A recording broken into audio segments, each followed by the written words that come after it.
From Hollywood, it's time now for... Johnny Dollar. This is Constance Alder, Mr. Dollar. Are you all right? Sure, Mrs. Alder. What made you think I might not be? Well, just your having left the living room. Being in your own room like this, Oh, nothing wrong, Mrs. Alder. I'm fine. I'm sorry El Montante took so long with his cape handling demonstration. I hope you weren't bored. Not in the least. He's very good. But you did leave. That isn't necessarily a sign of boredom, is it, Mrs. Alder? You left before I did. Yes, of course. The hostess has to keep busy, you know. Sure. And like I said, I wasn't bored. I only left because I wanted a little air. I went out on the patio for it.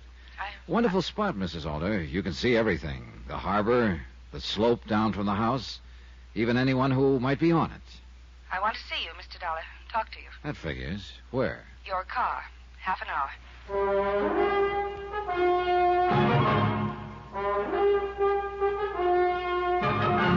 Tonight, and every weekday night, Bob Bailey in the transcribed adventures of the man with the action-packed expense account, America's fabulous freelance insurance investigator. Yours truly, Johnny Dollar.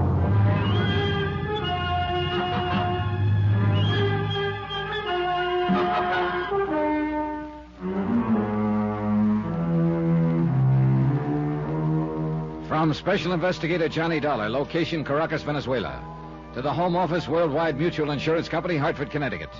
Assignment, the Alder matter. Expense account continued.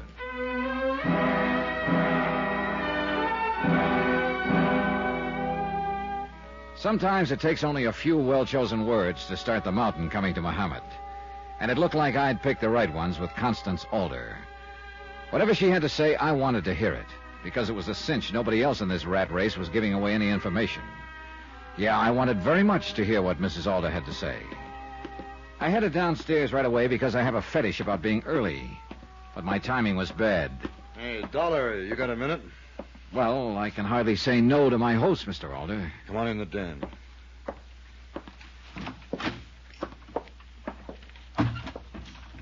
Anything the matter? There's cuts on your face. What happened? Your daughter's boyfriend. Paul Kincaid? Yeah, he's got the idea you hired me to bust up their little romance. He didn't like it. That idiot. Is that all you've got to say, Mr. Alder? What? Because if it is, let me tell you how I feel about it, where I stand. Look, Dollar... No, you look. I know you're the insured, but I just about had it with you. I don't have to take that kind of talk. I think you do. You asked me to keep you alive, but you won't lift a finger to help. Every time I ask you a question, you look the other way, do an imitation of a clam. What am I supposed to be, a mind reader? All I want you to do is protect me. Oh, come on, Alder. You're smarter than that. Protect you from what? You've almost been tagged out once. You must have an idea who made that try and why. I have no idea. Just like that, huh?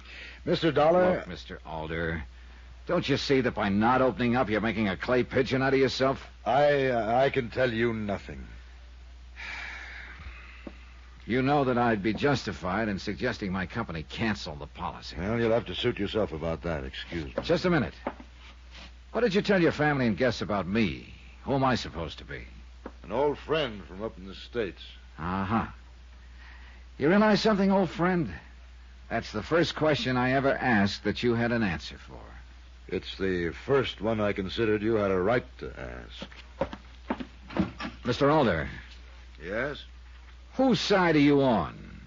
Yours or the person who's trying to kill you?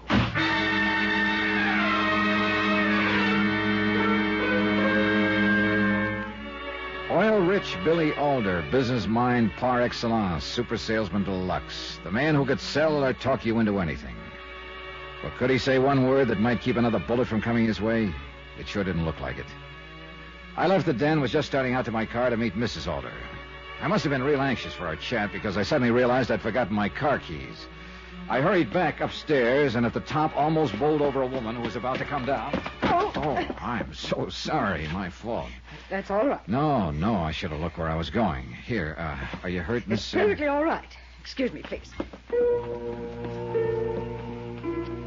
Sure was a hard house to make acquaintances in, even when they were old and drab and stern-looking.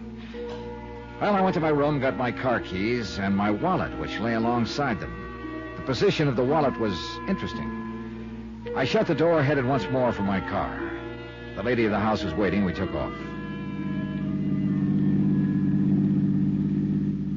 I know who you are, Mr. Dollar, why you're here. I'm sure you do. I was just back in my room. What? I'll give you a tip. Never search a pro's room. He always puts an article down in a certain position, then memorizes it automatically. A searcher can never replace it exactly the same way. With me, it's wallets. I did not go into your room. Oh? Then name a guess for me, will you? 50-ish, kind of lady, kind of faded, severe-looking? Why? I'm just curious. Doris Cole, a very old friend from the States. Mind telling me where her room is? Right next to yours. Why? Well, I just ran into her as she was coming downstairs. She looked a little, call it worried. That's ridiculous. She'd have no more reason to search your room than I would. Sure. Let's forget it. A little while ago, I saw you searching out on the slope. And you know I saw you. Now, what were you looking for? An empty cartridge? You think I fired that shot at my husband? Someone did. And there are easier places to go for a stroll than on that slope. I know what you're thinking. But you're wrong. I just wanted to see if I could find some trace of whoever had done it. A shell from a gun. Well, that's interesting, to say the least. I don't like your tone, Mr. Dollar. I don't blame you. Because you just made a boo-boo. Only an automatic ejects a shell. A revolver doesn't. In other words, you knew what kind of gun was used. Uncomfortable, Mrs. Alder? Why don't you go home? Like to live dangerously, Mrs. Alder? Slapping the driver of a moving car? Pretty foolish, isn't it? I'm sorry. I'm very sorry. All right, tell me something. How did you know what I was really here for? My husband. I made him tell me. Well, congratulations. I can't get him to tell me the time of day. And he knows whose side I'm on.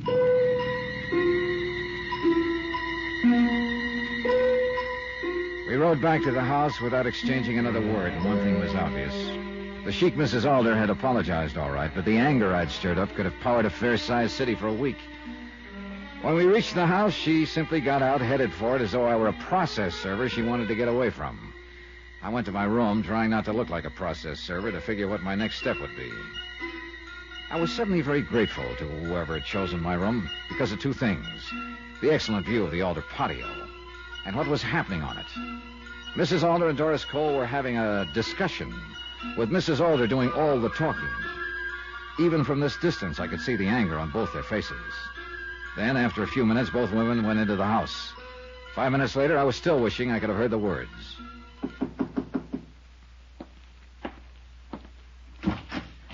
Well, Miss Cole, won't you come in? Well, I only stopped for a moment. Glad you did. I just wanted to apologize for my behavior when we ran into each other on the stairs a little while ago. Oh, nonsense. It was my fault. No. I meant, well, I was so brusque and, well, I just don't know what I could have been thinking of. Oh, you were nothing of the kind. Don't worry about it. You're very nice about it. Very nice. Well, excuse me now, won't you? Oh, sure thing, Miss Cole. Thanks for taking the trouble. Yes. I watched her as she hurried down the hall. An awkward woman who left you with one strong impression, that she had little feel for the social graces. The impression was emphasized about 2 minutes later by a second visitor, one who knew all about the social graces, Constance Alder, all smiles and charm. I'll bet you thought we ran out of food, Mr. Dollar. I was kind of wondering. Blame El Montante. Does he eat everything in the house? Oh, not quite. He just refuses to allow dinner to be served. Insists that tonight he's the host, that it's his evening. Oh, what does that mean? Dinner in town, the high-lie matches, and night clubbing afterward. He simply won't be refused. Insists that everyone in the house be his guest. Sound attractive? Well, it would be pretty hard to say no to an offer like that. Good. Don't be long. Everyone's dressing like mad. It should be quite an evening. It was. Montante was acknowledged to be a great matador. He had just as much class outside the arena. He ordered a dinner, and it was gourmet time. He placed our bets at the highlight matches, nothing but winners. And at the nightclub, nothing but champagne. For a group of people living in a house loaded with tension, it was a ball. And a lot of it was because of the matador's quiet, easy manner. He was a man who knew how things should be done and did them. It was pretty tough not to like him. Constance Alder seemed to feel the same way, her eyes always on him. But the matador himself was never once out of line, never said or did anything that could possibly offend Billy Alder. And for a busy host, he was observant. I found that out while the others were dancing. Perhaps I can answer the question, Senor Alder. I haven't asked one, Senor Montante. In words, no. But it's not difficult to interpret. You watch Mrs. Alder and me. Then a question is in your eyes, no? You're a pretty sharp fella, Senor Matador. And a gentleman, senor. I do not pursue other men's wives. The question is answered? Partly. What happens when you're the pursued? I see. Senor Dollar, women with money but without great beauty, they try to compensate, each in her own way. Hers is not unusual. Acquisition. The company and attendance of a man who is presentable, admired. I am not unknown in the arena, so for the moment it is my company. Tomorrow, a better-known companion, if one should appear. As simple as that. It's sad, no, senor? And a little embarrassing. Thanks. And I'm the one who's embarrassed. I thought your eye was on the Alder fortune. Senor, you know what I receive for a Sunday afternoon in any Latin American country?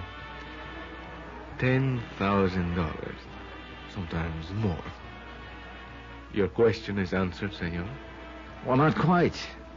Where does a fella take bullfight lessons?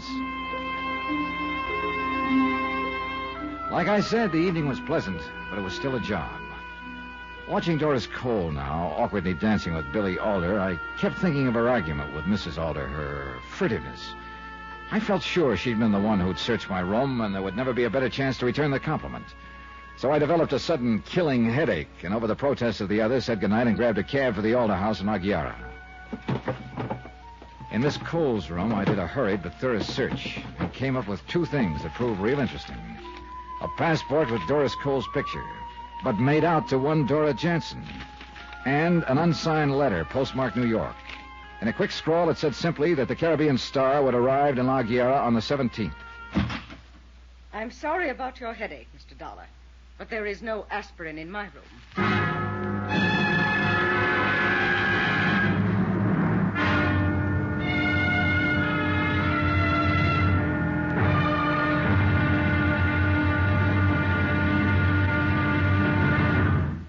Now, here's our star to tell you about tomorrow's episode of this week's story. Tomorrow, motives for murder are like peanuts. Once you start, you can't stop. One difference, though. A peanut won't kill you. Join us, won't you? Yours truly, Johnny Dollar.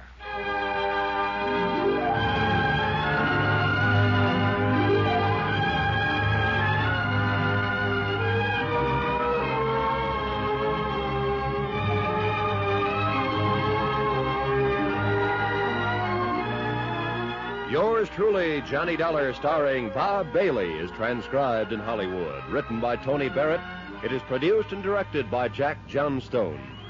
Be sure to join us tomorrow night, same time and station, for the next exciting episode of Yours truly, Johnny Dollar. Roy Rowan speaking.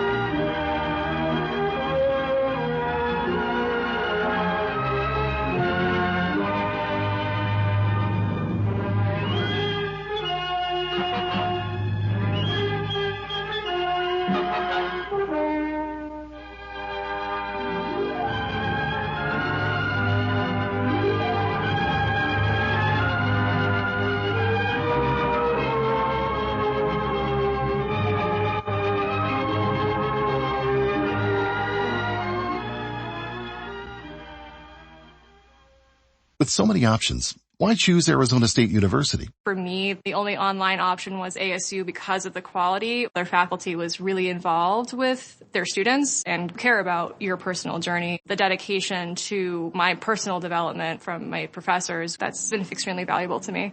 Earn your degree from the nation's most innovative university.